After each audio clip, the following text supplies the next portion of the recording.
Montréal, la situation est de plus en plus préoccupante au CHSLD de Notre-Dame-de-Merci où les décès et les contagions au coronavirus augmentent. Harold, le syndicat appelle à l'aide.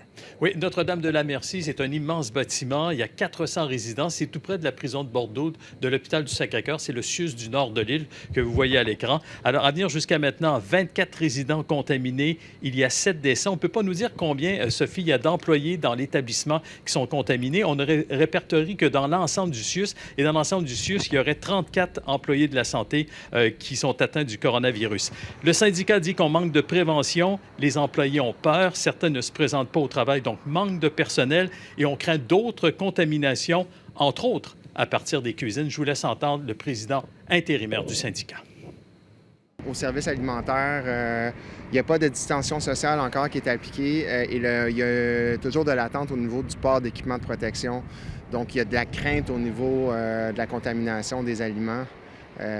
Puis aussi, au niveau des demandes d'équipements de protection, on sait qu'on est plutôt rationné en ce moment par peur d'en manquer.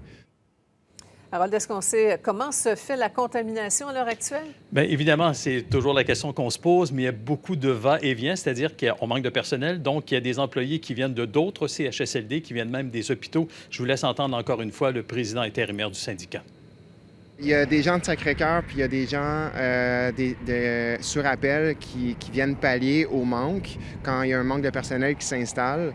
Mais nous, en tant que syndicat, on est en demande qu'il y ait des équipes dédiées sur place qui viennent isoler un peu le bâtiment pour éviter la propagation du virus, évidemment. Dans des situations d'éclosion comme celle-ci, tous les travailleurs du bâtiment devraient être testés, même si on ne présente pas de symptômes.